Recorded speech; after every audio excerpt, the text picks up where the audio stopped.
Hola, ¿cómo están? Buenos días, buenas tardes o buenas noches por si lo ven en otro horario. Ya anteriormente he estado grabando una serie de videos sobre inteligencia artificial. En este caso vamos a ahondar, en esta charla, vamos a ahondar en temas de ética, ontología y epistemología para tratar de profundizar un poquito más en temas que tal vez nos inquietan, como el tema del deber ser, y tener ciertas conductas que apoyen en el aula, por ejemplo, o en el aprendizaje. Simplemente pensar cómo nos beneficia o no el uso de inteligencia artificial en nuestra propia educación, que creo que es uno de los temas a veces más difíciles de continuar, que sería la parte de educación continua y seguirnos transformando, seguir estudiando, seguir conociendo, seguir sorprendiéndonos, como lo diría Peter Sloterdijk, seguir sorprendiéndonos, seguir asombrándonos sobre la vida, sobre el conocimiento y sobre lo que acontece en nuestro alrededor, de especial forma que sea positivo, pero también para comprender los aspectos negativos y cómo reaccionar y cómo solucionar los conflictos o problemas que se den en nuestro día a día. Creo que eso sería lo ideal, ¿no? Lo que más quisiéramos, de una forma un poquito también un poco romántica, idílica. Pero bueno, vamos a iniciar con esta pequeña exposición. Cuando nosotros hablamos de inteligencia artificial generativa, por ejemplo, pues normalmente buscamos ciertos generadores y nos sorprendemos inmediatamente, pero esa curva de sorpresa termina por caerse en algún momento, ¿no? Cuando normalmente les pido que seleccionen el objeto real, ahí es cuando empiezan los problemas. Uno de estas dos imágenes fue generada por inteligencia artificial, específicamente por la aplicación de Midjourney. em, Esta aplicación, que funciona a través de otra aplicación, curiosamente, pues genera ya a estas alturas muy buenas imágenes. En este caso, la imagen que ven a su derecha, la que tiene el mango, o el aro, o bueno, depende cómo lo llamen, esa sería la imagen realizada con inteligencia artificial. Y ahí es cuando nos sorprendemos y nos empezamos a preguntar muchas cosas sobre la generación de todas estas imágenes, de todos estos videos, de audios y cómo han podido incluso sustituir la realidad, por así decirlo. Y hablamos de falacias digitales, ¿no? Sustituir o poner un rostro.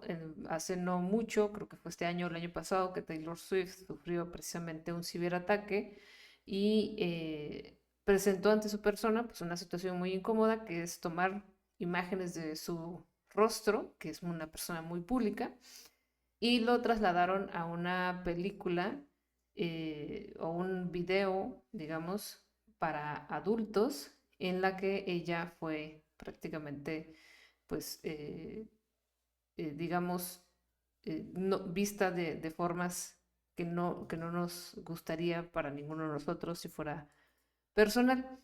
Entonces, esos son uno de los temas que empiezan a crear miedo, un poco de rechazo, al uso de la inteligencia artificial. Pero como toda herramienta, que así lo vamos a tratar aquí, pero que luego vamos a ir problematizando un poco más, como toda herramienta, esta herramienta depende de la persona que utiliza la herramienta, y el clásico ejemplo es el de un cuchillo. Nosotros podemos utilizar un cuchillo para cortar nuestra manzana, o bien utilizar el cuchillo para algo que no sea cortar una manzana.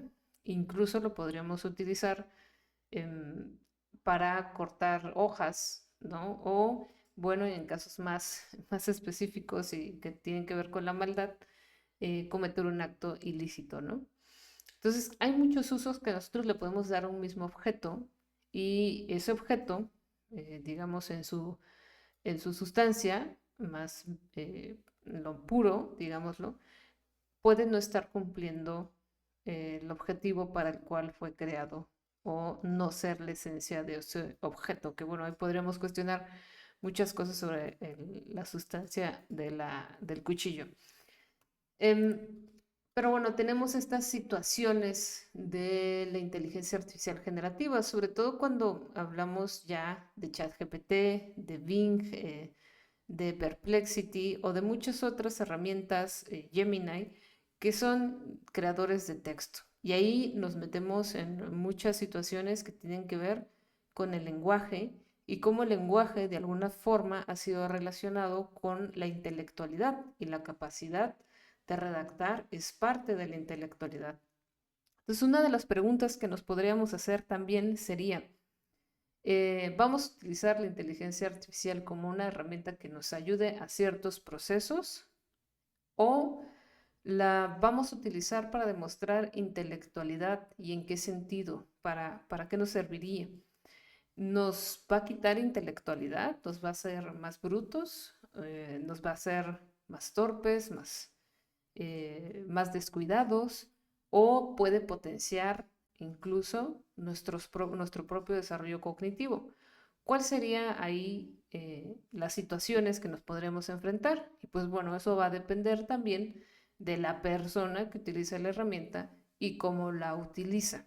De ahí podemos ir haciendo diferentes preguntas, pero yo lo bajo a una cuestión un poco más práctica, para poder encontrar un equilibrio, una balanza entre, digamos, eh, las cuestiones complejas del acto humano y de la idealidad del ser humano, a lo práctico, a lo tangible, a lo que nos acontece y que sabemos que estamos en un capitalismo abrasador, en un capitalismo que quizás se le puede llamar neocapitalismo o capitalismo tardío, en fin, que al final nos llevan a una exageración, una aceleración de la productividad, incluso en la elaboración de artículos, en la publicación de libros, en la productividad en el trabajo, sea cual sea nuestro empleo, que buscan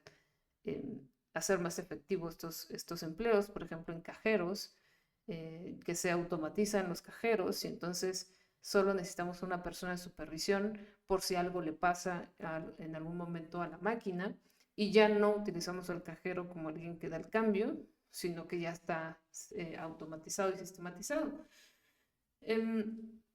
Y ahí es donde empiezan a surgir también pues muchas preguntas que nos deberían interesar, ¿no? Como el empleo, los recursos disponibles, temas que nos deberían estar interesando para un futuro próximo, para un futuro presente, que sería la distribución de los recursos naturales para todas las personas y que todos podamos tener acceso a ellas, aunque no tengamos el recurso adquisitivo necesario para acceder a estos recursos naturales o incluso artificiales, ¿no? Que bueno, ahí podríamos decir que muchas cosas tienden a ser en cierta medida artificiales, pero que nos ayudan a vivir. En este sentido, la inteligencia artificial generativa, pues ya es capaz de producir texto, contenido, digamos, entre comillas, original, que al final podríamos cuestionar bastante qué es la originalidad cuando hablamos de que las ideas, al paso de las décadas, de los milenios, se van transformando y de alguna forma van llegando hasta este momento en cada generación de una forma, con una estructura más contenida, más actualizada, más llegando a otro punto, ¿no? Con una conclusión que antecede a nuevas conclusiones, y que cada vez vamos en ese sentido de alguna forma progresando o cambiando, transformándonos, porque esto del progreso pues, también lo podríamos cuestionar, porque no siempre el ser humano progresa, sobre todo si no se cuestiona y si no se adapta a su tiempo. Entonces ahí podemos entrar a muchas cuestiones y desafíos éticos significativos y por eso en este caso me ha interesado introducirnos más al tema ontológico, que sería la naturaleza del ser, que es nuestra postura, y epistemológico, que sería la naturaleza del conocimiento, es decir, ¿para qué creamos conocimiento y cuál sería el fin de la inteligencia artificial? Por ejemplo, en fines de los 80s, como en el 89, principio de los 90s, existió un movimiento que se llamó cypherpunk. Los cypherpunks en su momento trataron de que el Internet o la Internet fuera un espacio abierto donde se subiera y pudiéramos acceder al conocimiento, y así como a las criptomonedas, el tema del Bitcoin, y que se pudiera hacer sin ningún tipo de impuesto, porque recordemos que hay impuestos en todo el mundo y no hay una moneda global. Entonces el Bitcoin se crea con esa intención, con estos cypherpunks, ingenieros, ¿no? Prácticamente de programación, que en su momento, en esta década no se denominaban así, pero que era la intención, de alguna forma, obtener este conocimiento y que el conocimiento fuera libre, y la intención, por ejemplo, de Wikipedia es una enciclopedia completamente libre donde podamos encontrar la información de cualquier cosa, y que poco a poco han ido profesionalizando y han ido cientificando un poco cada uno de estos conceptos y respuestas que tiene Wikipedia.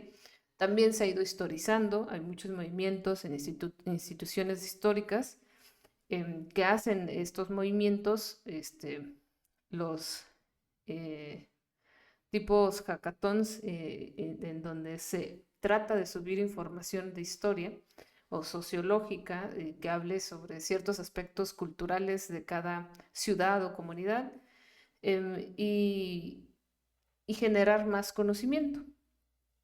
Pero el punto es que la inteligencia artificial, con esta acumulación de palabras, de lenguaje, de conceptos, también nos puede ayudar a sistematizar y, digamos, guiarnos un poco a resumir el conocimiento que se ha obtenido hasta ahora, sobre todo en medicina, porque es muy diferente cuando un autor, un investigador en medicina, por ejemplo, en cáncer de mama, quiere leer miles y tal vez millones de fotografías de mujeres con signos de cáncer de mama, y resulta que no tiene la capacidad por sí mismo de hacer un análisis de cada una de las fotografías y poder clasificarlas y obtener la información necesaria.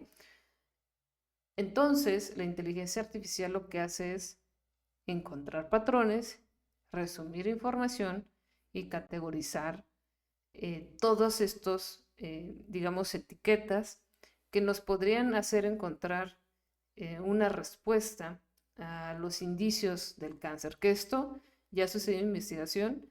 No puse el link, se me olvidó, pero esto ya es una realidad. Ha estado ayudando mucho en estas áreas, así como otras enfermedades que, si fuera por un grupo de expertos investigadores, sería imposible de hacer para leer toda esa información que se recopila o que se ha recopilado en décadas anteriores y en esta década que llevamos.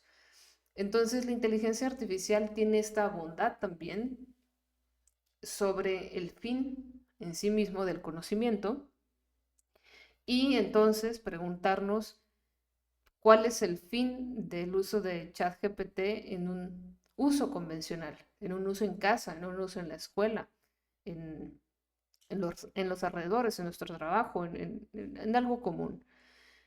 Y ante esto, una de las cuestiones es que se dice que el ser humano es quien tiene la creatividad de plantear esos prompts, esos formatos para generar un buen prompt y poder generar un buen output, que sería una respuesta, un texto que responde, ese texto que responde ChatGPT, pues lo llamamos output, y que ese texto que se genera sea lo suficientemente bueno gracias a esa creatividad para generar el prompt, que sin conocimiento previo sobre lo que yo quiero saber o estructurar, me puede ser más complejo.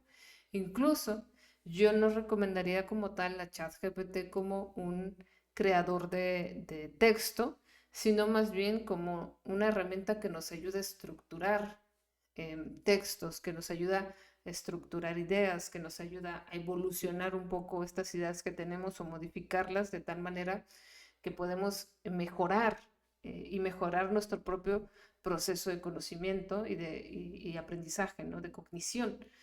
Em, y en ese sentido, el papel de ser humano sin duda se vuelve el de un supervisor y de un investigador nato, de un pensador crítico, de alguien que está interesado realmente en la búsqueda del conocimiento y que es una herramienta excelente para esta perspectiva. Pero cuando carecemos de esta perspectiva, carecemos de una mente con valores, hay una carencia eh, y una carencia de guía, digamos, hacia dónde ir y por qué, para qué sirve. Ahí es donde comienzan la problemática ética y diríamos que vivimos en una crisis muy interesante de rasgos éticos, una crisis donde los valores se han confundido, no se ejemplifican correctamente y sobre todo nos cuesta el poder solucionar las problemáticas con los demás. Entonces creo que estamos en un punto muy interesante. Es una crisis, no significa que sea completamente negativo, sino que me parece que también estamos reconfigurando nuestras propias formas de pensar, de amar, de ser, ¿no?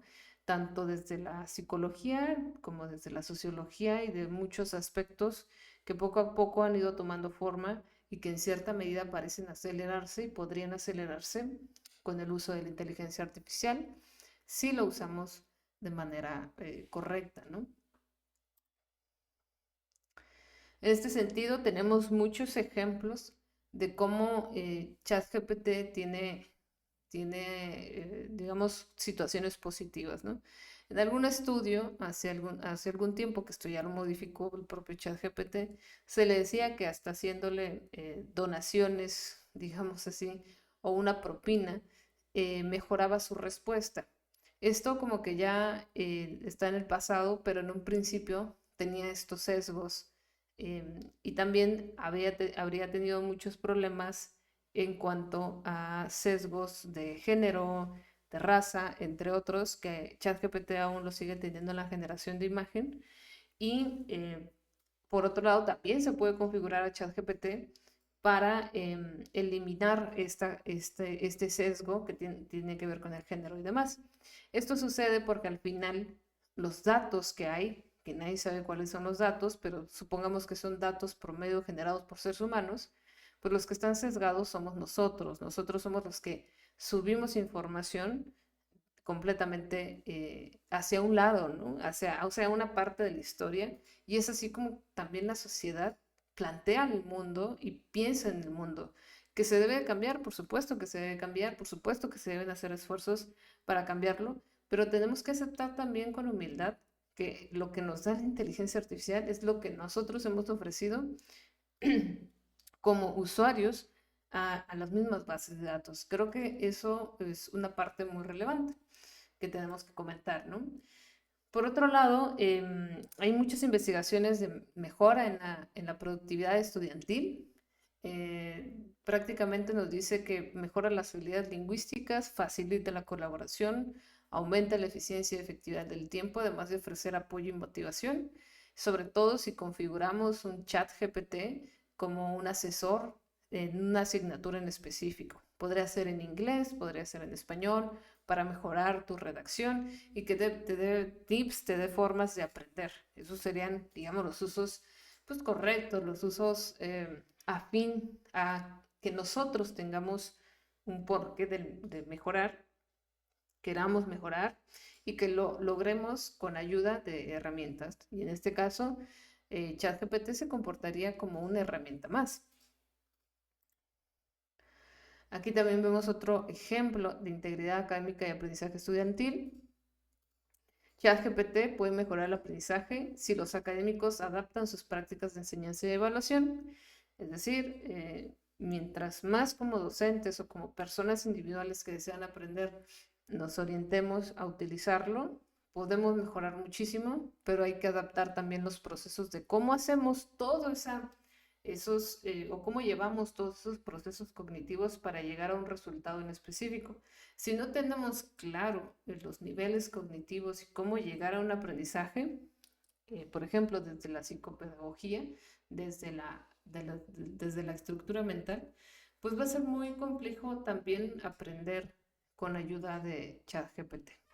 Y vamos a obtener respuestas sesgadas y vamos a obtener respuestas incompletas o incluso falacias, o vamos a ver cómo la inteligencia artificial al final tiene muchas alucinaciones.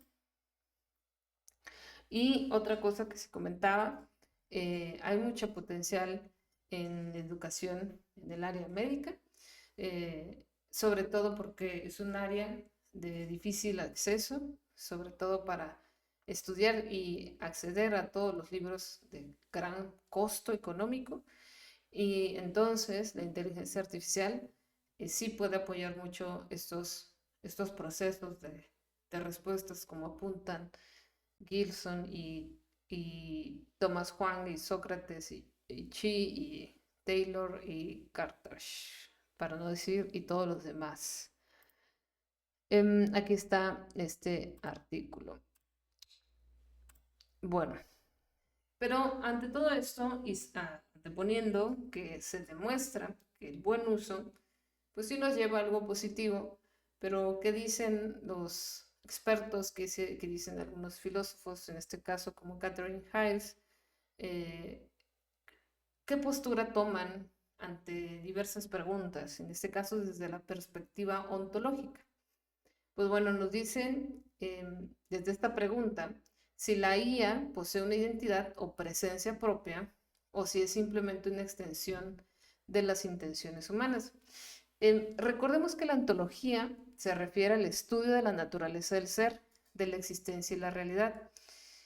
Y si la inteligencia artificial existe, debemos preguntarnos primero si tiene una identidad o una presencia.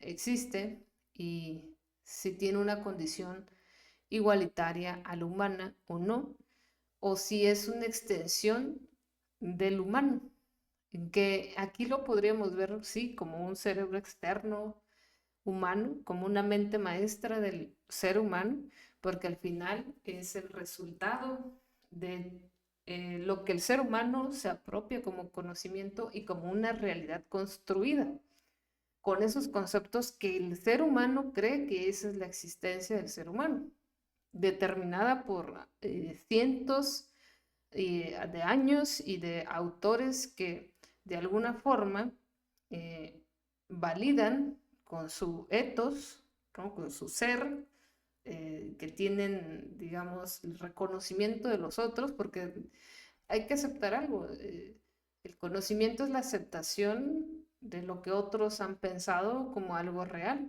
y por eso hay tantas ramas, hay tantas perspectivas, hay tanta complejidad en la filosofía, y también en cómo se interpreta la historia, en cómo se interpreta una sociedad a través de la sociología o de la antropología, y que al final todo esto tiene que ver con si la inteligencia artificial es o no es algo independiente del ser humano o es una extensión, un brazo, una cabeza. ¿Qué es la inteligencia artificial por sí misma? Hayes, que es crítica de medios y de teoría y es teórica literaria, que justamente aunque pareciera que la inteligencia artificial generativa no tiene que ver con el lenguaje, sino con sistemas de cómputo de unos y ceros, en realidad sí tiene mucho que ver con el lenguaje y con conceptos, y es algo que vamos a revisar un poquito más adelante, pero sí tiene mucho que ver con cómo se procesan, cómo se unen todos estos conceptos al final para crear una realidad, porque los unos y los ceros no tienen sentidos hasta que nosotros los interpretamos como conceptos. Los unos y los ceros funcionan hasta que la palabra existe, hasta que esos unos y ceros tienen sentido de ser. Y entonces ella sugiere que la tecnología digital genera una presencia posthumana, que es un concepto en el cual el ser humano y la máquina están interactuando de manera simbiótica. Y aquí podríamos hablar del transhumanismo, de cómo nosotros nos empezamos a unir con la tecnología, y como en Japón te pones un wifi en la orejita o te pones una antenita en el cerebro y de repente estás compartiendo wifi con tu propio cuerpo, generando energía a ese chip con tu propio cuerpo, porque somos energía y podemos crear energía. Y eso sería una tendencia más sobre eh, sobre esta pregunta, ¿no? De si es o no es, o tal vez más que una extensión humana, podemos funcionar simbióticamente y convertirnos en uno solo, como algunos investigadores japoneses están hablando de que la inteligencia artificial en realidad es un cerebro extendido, o que nosotros vamos a tener diversos cerebros, y eso nos haría ver más en esta postura de Hive sobre que la máquina actúa con el ser humano de forma simbiótica, entremezclándose, siendo uno mismo, ¿no? Y pues en este sentido también es importante no olvidar lo que Bourdieu, desde la sociología, decía sobre la producción, ¿no? Y con todos estos temas de producción del capital, y que en este caso la producción de contenido de la inteligencia artificial pues puede ser vista como una extensión del capital simbólico, ¿no? Y que básicamente el ser humano podría ser reemplazado como creador en cierta medida, ¿no? Pero quizá no, quizá puede convivir con la inteligencia artificial y ambos ir creando y, digamos, sí, siendo simbióticos, respondiendo los unos con los otros, ¿no? Tanto como la inteligencia artificial crea, el ser humano también propone. Pero lo interesante sería si ya llega un punto en el que el ser humano no tiene o no tenga ninguna pregunta, pero eso ya sería muy apocalíptico, muy de película, y por el momento no estaríamos hablando de esos límites, sino que el ser humano tiene una capacidad, una creatividad muy importante porque tiene la experiencia de los sentidos del cuerpo humano. Es decir, el ser humano tiene los sentidos, ¿no? Y creo que tener los sentidos de un ser viviente nos da esa experiencia humana y vivir una realidad, ¿no? Es decir, el tacto, el olfato, el, el poder escuchar, el poder ver, el poder hablar. Estos 5 sentidos nos hacen tener una experiencia distinta a los demás seres vivientes de esta tierra, que justamente tiene que ver con la ontología. El objeto es algo que puede entenderse por sí mismo, o lo vemos como algo separado, ¿no? Pero bueno, en este caso vamos a irnos a la epistemología, ya una vez abordado un poco el tema de ontología. Y la epistemología se ocupa de la naturaleza, el origen y los límites del conocimiento. Y ahí es donde nos estamos metiendo ahorita, sobre hasta dónde, aunado o dejando de lado estas películas apocalípticas, donde la inteligencia artificial controla absolutamente todo. Podemos mencionar Terminator, Yo Robot, entre muchas otras películas que se nos pueden venir a la mente, sobre cómo la inteligencia artificial o una conciencia externa al ser humano eh, termina con los límites de lo ético, y entonces ve que el ser humano no es importante dentro de la ecuación de la existencia de lo vivo, ¿no?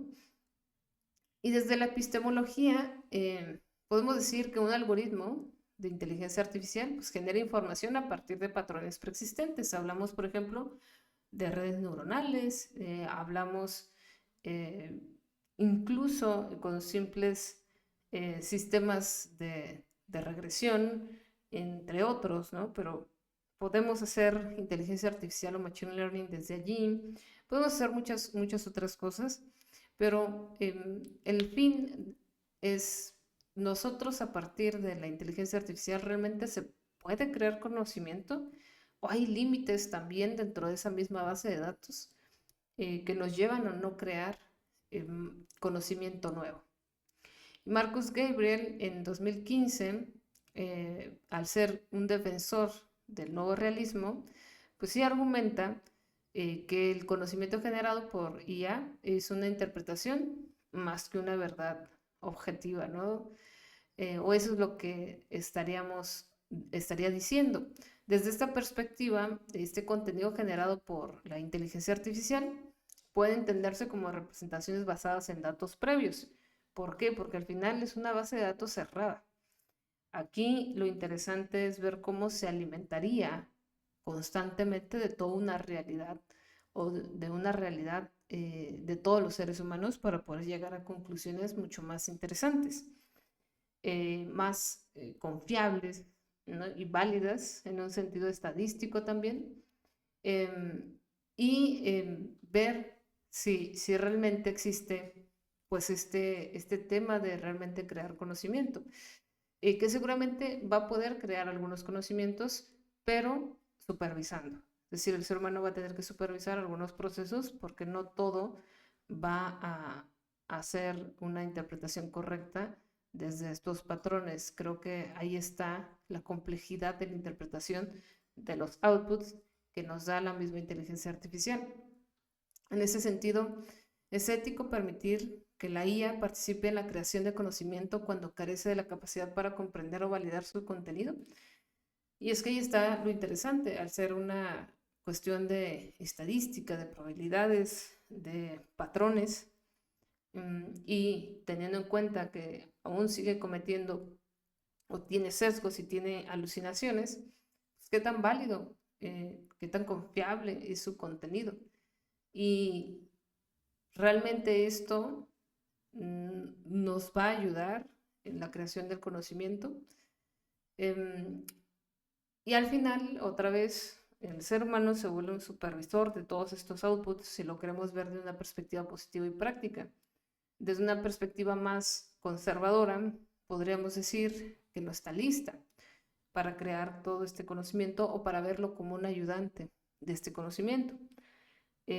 Pero me parece que en este momento solo vemos una pequeña, digamos, un pequeño punto en el pizarrón o en el pintarrón, donde después tendremos manchas más grandes y veremos la potencia real de la inteligencia artificial.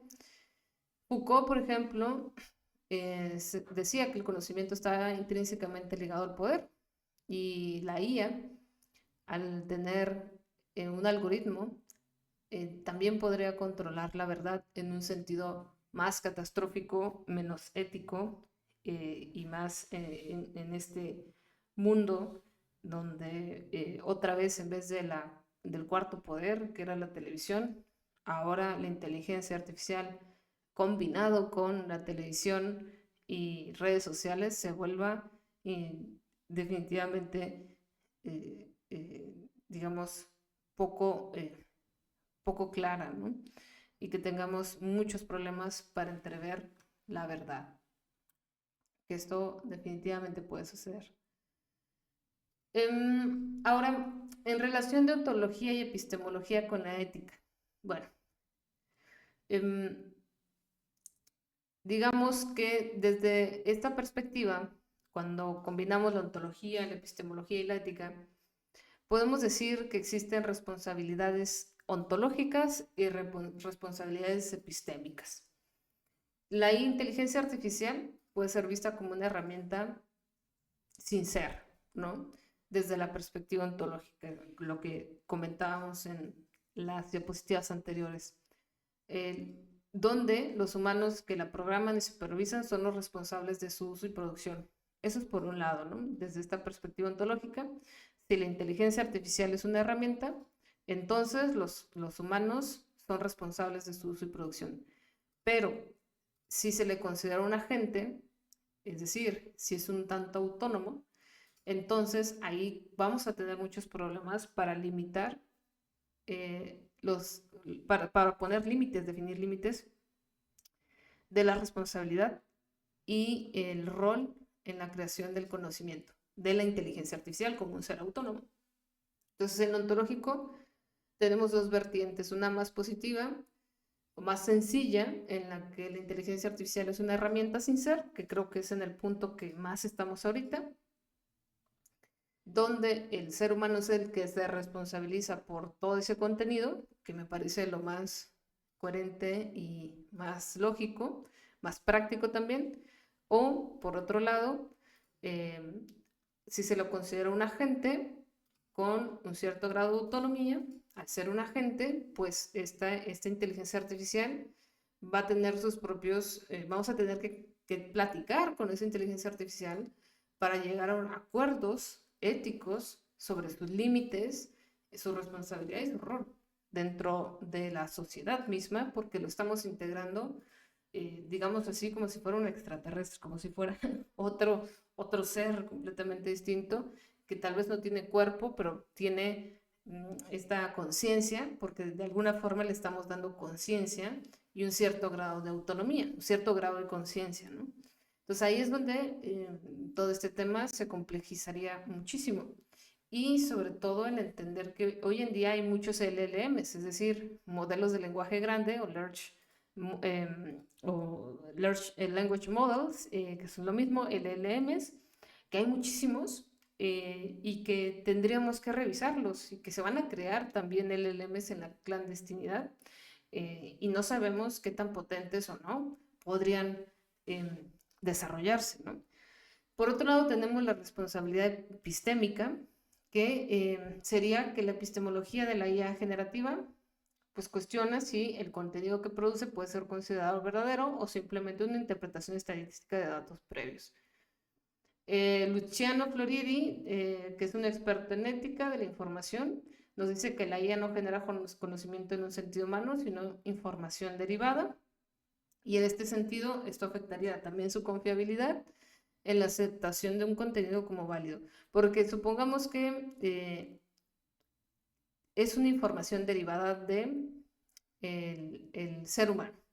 Si es una información derivada, entonces hay límites también con ese conocimiento generado, que no nos podría decir la verdad en todo sentido. Por eso hoy en día yo veo la inteligencia artificial más como herramienta que como generación de contenido, generación de conocimiento, porque al final hay un límite con esa base de datos y hay límites de ese conocimiento que se está generando o realmente no se genera conocimiento como tal, incluso batalla para generar textos muy largos o generar digamos, hipótesis o propuestas que vayan más allá. Y creo que eso es importante de resaltarlo. En este sentido, tenemos otros conceptos como etos, credibilidad y validez. Cuando hablamos de responsabilidad, cuando hablamos de estos temas y de ética, pues nos vamos también al tema de los valores, de temas como transparencia, como ciertas virtudes, ¿no? que tienen que ver con la responsabilidad y principios éticos. Y justamente Noam Chomsky no hace mucho que estuvo publicando sobre su preocupación sobre la inteligencia artificial. Hacia 1998, pues hablaba precisamente que la credibilidad de un emisor depende de su capacidad para articular el lenguaje de forma ética y confiable. Es por eso que el ethos tiene que ver también con la credibilidad, porque el ethos se refiere a esa autoridad moral de quien comunica. Es decir, cómo yo comunico, con qué fuentes, con qué argumentos, para ganar confianza, para generar confianza. ¿Por qué yo confío en un banco? Porque hay un ethos, de alguna forma, a una autoridad moral, o hay alguien, ¿no? Hay alguien moral, hay alguien que existe, hay un nombre, hay un concepto, hay alguien ahí al cual yo le derivo mi confianza. Creo en esa institución, en esa empresa, en esa compañía, escuela, lo que nosotros pensemos o persona, ¿no?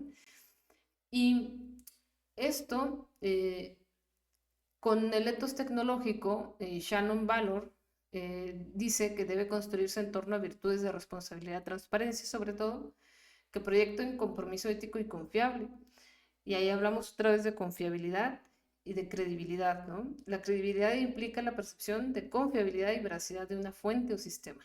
Yo creo porque confío y la confianza se puede medir, la validez se puede medir, la verdad se tiene que corroborar, hay procesos científicos, hay, digamos, un formato de citación que es APA, MLA, Chicago, bueno, hay diferentes, pero tenemos todos estos sistemas para poder argumentar, citar y derivar en una conclusión científica a partir de todos estos argumentos y que sean coherentes, que sean lógicos. Pero no todos pueden llegar a una conclusión de que eso suena bien si no tiene antecedentes. Tal vez alguien me va a escuchar esto que estoy diciendo y va a hacer más precisiones, va a puntualizar más porque tiene más conocimiento y tiene más profundidad sobre todos estos temas. Y creo que eso es lo que tendríamos que estar muy al pendientes sobre el tema del conocimiento y del ethos, ¿no? La capacidad que nosotros tenemos también de comunicar e influir para persuadir y generar confianza. Y el tema de validez, que es en realidad muy amplio, pues prácticamente tendríamos que corroborar con evidencias que lo que se dice es, y eso otra vez se puede hacer con documentos tangibles, se puede hacer con fotografías, se puede hacer con video, se puede hacer, pero al final todas las evidencias que nosotros pongamos, sea en formato APA con argumentación, es con texto, es con palabras. Por eso Chomsky, este lingüista, ve el tema de la inteligencia artificial, porque al final la existencia del ser humano se define a partir del lenguaje. El output de ChatGPT es lenguaje. Entonces nuestra existencia no es sino un lenguaje. Por eso el lenguaje es sumamente importante en estos temas de inteligencia artificial. Nosotros somos a partir del lenguaje, todo es a partir del lenguaje, de su existencia misma.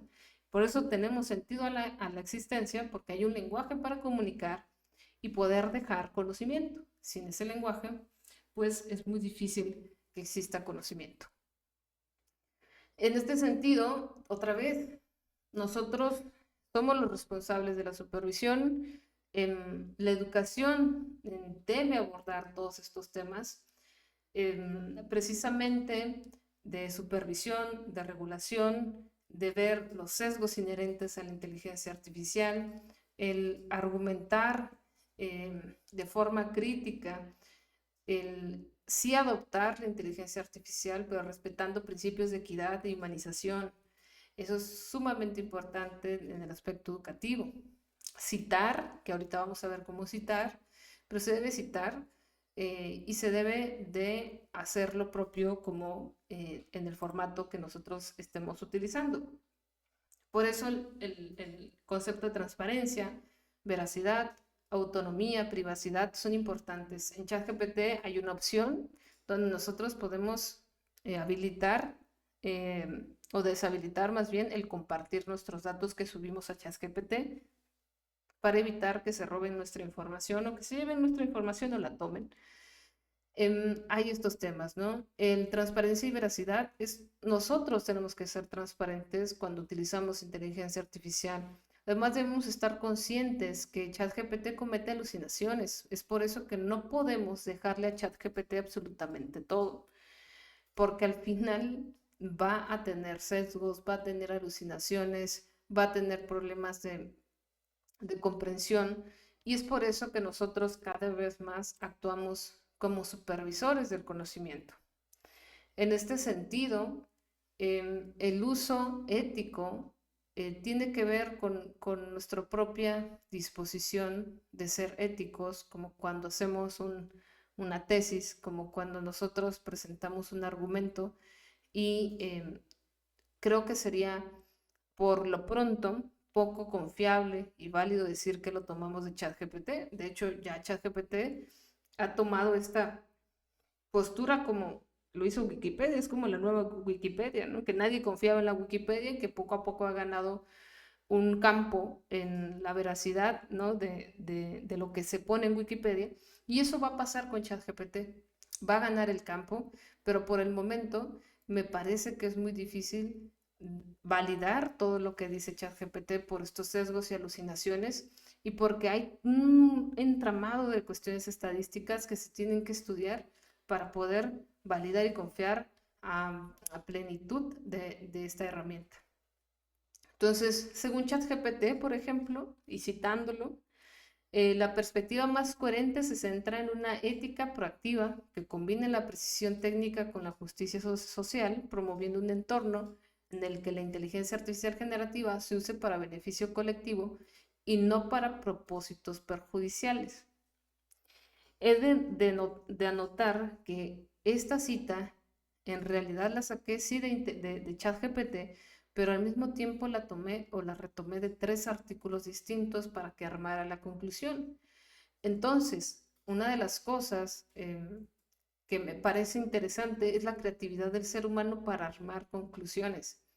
Si yo los escogí, al final tiene que ver con algo que yo hice, pero la redacción no. Entonces yo tendría que apropiar todas estas ideas y acomodar mis ideas desde un campo distinto para poder ponerlo en un artículo o en un argumento, porque lo que pesa en mi argumento son los autores que cite, no a ChatGPT. Espero darme a entender con ese apartado. En este sentido, es bien importante hablar del etos del docente, es decir, cómo los demás confían en el docente.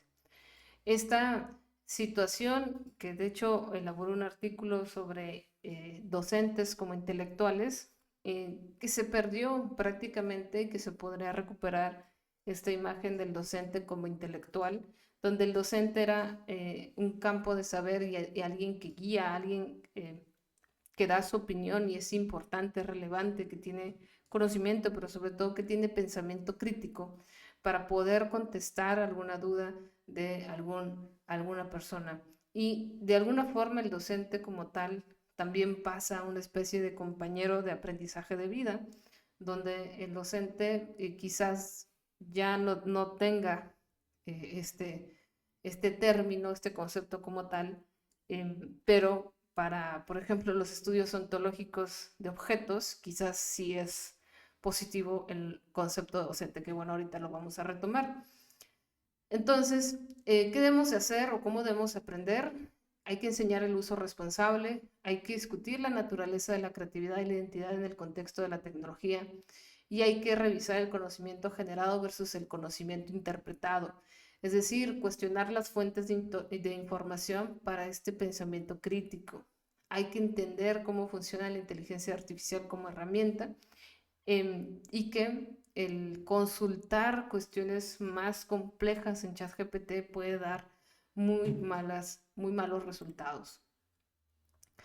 Y ya para ir, digamos, cerrando, creo que es importante hablar de la ontología orientada a objetos, que deviene del realismo especulativo de Graham Arman y que habla del análisis de la naturaleza de los objetos. Seguramente en algún punto en lógica o en alguna introducción a la filosofía vieron un poco este tema que tiene que ver con la ontología orientada a objetos, pero que se utiliza bastante para la investigación, sobre todo en conceptos de inteligencia artificial, bueno, en conceptos y usos con usos de inteligencia artificial. Porque la ontología orientada a objetos sostiene que todos los objetos tienen igual valor ontológico. Esto significa que cada objeto, independientemente de su naturaleza, va a existir de manera independiente y tiene una realidad propia que no va a depender de la percepción o el uso humano. Es decir, cualquier objeto tiene un valor ontológico, un perro, un gato, un vaso, todos tienen un valor ontológico. Y en este caso podemos decir que una clase es el animal, ¿no? Si lo recordamos, y que de las clases hay objetos, perros, gatos, palomas, ¿no? Y hay dentro de estos objetos incluso pueden haber diferentes variaciones, variantes del objeto, ¿no? Pero esto es una forma de definirlo, porque podemos hablar de vertebrados, invertebrados y demás. Pero supongamos que este es el objeto y hay atributos, ¿no? Tiene un nombre, tiene una edad, aquí es Pancho, aquí es Paco, 3 años, 4 años, y tiene métodos, por ejemplo, comer o caminar. Y bueno, de ahí se pueden ir varios métodos y también diversos atributos. Pero estos campos o digamos estos objetos que tenemos aquí, nosotros los podemos sistematizar con inteligencia artificial y generar todos estos campos donde vamos haciendo, imagínense en investigación, en medicina, en lenguaje, y vamos ligando autores o vamos ligando ciertas enfermedades, conceptos, características, que al final nos llevan a revisar patrones y a llegar a conclusiones, que muchas veces es lo que nos falta por llegar, es a un resultado consensuado de un concepto, por ejemplo. Supongamos que nadie está de acuerdo con que el cielo es azul, pero resulta que haciendo una verificación orientada a objetos, un análisis orientado a objetos, resulta que la mayoría sí tiene este consenso de que el cielo es azul y es por ciertos criterios. Entonces, gracias a la inteligencia artificial, podríamos llegar a estas conclusiones tan complejas y que se reconoce poco, ¿no? Es, por ejemplo, como esta imagen donde nosotros tenemos estos conceptos, que así funciona la inteligencia artificial. Pensemos en Netflix, donde Bob y Alice, que son amigos, tienen, digamos, ciertos gustos, ¿no? En donde hay algún tipo de similitud. Por ejemplo, aquí tiene su similitud en Leonardo DiCaprio. No a los dos les gusta Leonardo DiCaprio, pero hay alguna película en la que aparece este actor. Y en esta, por ejemplo, ambos pudieron ver la misma película que interpretaba Leonardo DiCaprio o que conforman al concepto o al objeto de Leonardo DiCaprio, ¿no? Y en este sentido, también actúa en otra película y a Alice también le gustó James Cameron, a Bob le gusta la ciencia ficción y James Cameron de ciencia ficción pues hizo la película de Avatar y entonces te recomiendan una película. Es así como funciona la inteligencia artificial y que también funciona, digamos, este tema de los OOO, que es la ontología orientada a objetos. Entonces, tenemos procesos ontológicos, campos ontológicos, donde nosotros podemos tener muchísima información y conectar todos estos conceptos y todas estas ideas para encontrar una conclusión, encontrar un resultado o diversos resultados que nos ayuden, ¿no? Entonces, en este caso, la, la OOO o la ontología orientada a objetos, el contenido generado por inteligencia artificial no depende del propósito humano para existir, es prácticamente un objeto autónomo que interactúa con el mundo, en este sentido del lenguaje, del concepto, pues va interactuando. Y podemos encontrar relaciones muchas veces sin que nosotros nos demos cuenta que existen estas relaciones. También existen interacciones objetuales, ¿no? Las IA como objetos tienen relaciones con otros sistemas y dispositivos sin necesitar al ser humano. Y ahí ya hay una red ontológica de objetos interactuando de forma independiente. Es decir, la ChatGPT se puede comunicar con mi celular y no exactamente está interactuando con el ser humano. Y hay diversas implicaciones éticas porque aquí está el problema que hablamos al principio de la inteligencia artificial como objeto autónomo. Entonces ahí tendríamos muchos problemas con este tema. Pero hoy en día hablamos de supervisión. El tema es supervisar toda esta información que tenemos, pero que en cierta medida, desde esta perspectiva de la ontología orientada a objetos, la inteligencia artificial existe aunque no lo veamos prácticamente, ¿no? Ahí está interactuando y nosotros estamos durmiendo y no nos damos cuenta que interactúa con otros objetos. Creo que esa es la perspectiva más compleja de comprender. Ante esto, por ejemplo, en la Universidad Autónoma de Baja California se trabaja un código de ética universitario donde se plantea volver y retomar estos conceptos, estos valores, para el tema de tomar conciencia sobre la inteligencia artificial. Y sí tenemos que citar, pero ¿cómo tenemos que citar? ¿O qué tenemos que hacer? Y según McDo del 2023, no es de este año, desde el 2023 ya existían estas consideraciones. Nosotros debemos de escribir en el método o en la introducción que usamos ChatGPT para ciertos procesos. Tenemos que declararlo, tenemos que ser transparentes, tenemos que ser responsables y eso nos lleva a ser éticos. Tenemos que considerar las respuestas de ChatGPT como la salida de un algoritmo, no como una comunicación personal, y atribuir esa autoría a OpenAI como creador de algoritmos. Hay que citar y referenciar, que ahorita lo vamos a ver y que ya vieron algunos ejemplos, y hay que documentar todo lo que se genere. Hay que hacerlo en Word, en PDF, pero tenemos que guardar esa información. Y también podemos usar plantillas de APA para software para el tema de referencia, ¿no? Y aquí tenemos el ejemplo. Así como vieron las imágenes, que también les puse citación, por ejemplo, esta imagen y esta otra imagen, que se fueron realizadas con Midjourney, pues también tendríamos que citar, por ejemplo, si fue ChatGPT, citar a OpenAI. Y esto lo vamos a entender y a revisar que hay muchas aplicaciones de inteligencia artificial y por eso tenemos que estar muy al pendiente de cuál es el autor del modelo, cuál es el nombre del modelo y cuál es la descripción del modelo, ¿no? Y en este caso, este es el autor, OpenAI, que es de la empresa de ChatGPT, quien creó ChatGPT. El modelo es ChatGPT, la versión fue del 14 de marzo y es un modelo de lenguaje grande o MLL y fue tomado de la URL de OpenAI del chat, ¿no?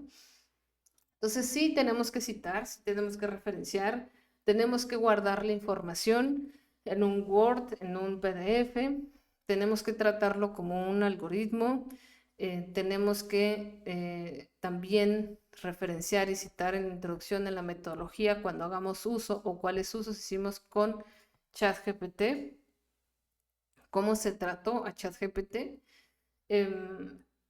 sobre todo si copiamos y pegamos su información. Si lo utilizamos como una herramienta, eso ya dependerá si se quiere describir o no, en qué forma fue utilizada como una herramienta, por ejemplo, de comprensión del conocimiento, o para elaborar tablas, o para elaborar gráficos, códigos, entre otros. Todo eso dependerá de, digamos, el fin de lo que se está realizando con inteligencia artificial. Entonces, si nosotros utilizamos para hacer una presentación, podemos poner la leyenda. Esta presentación fue realizada a partir o con ayuda de inteligencia artificial. Solo el diseño, el contenido, que fue hecho con inteligencia artificial, pero hay que declararlo, hay que avisarlo. Eso no quiere decir que esté mal utilizar la inteligencia artificial, sino que simplemente debemos ser transparentes con los usos y declararlo. En este sentido, en un sentido práctico, y como va a seguir avanzando la inteligencia artificial, lo mejor es ser transparentes y empezar a citar y referenciar a ChatGPT en presentaciones, en artículos, en publicaciones, en nuestras conversaciones y ser muy transparentes sobre lo que encontramos. Y bueno, pues eso fue todo. Espero sus comentarios, dudas y pues muchas gracias.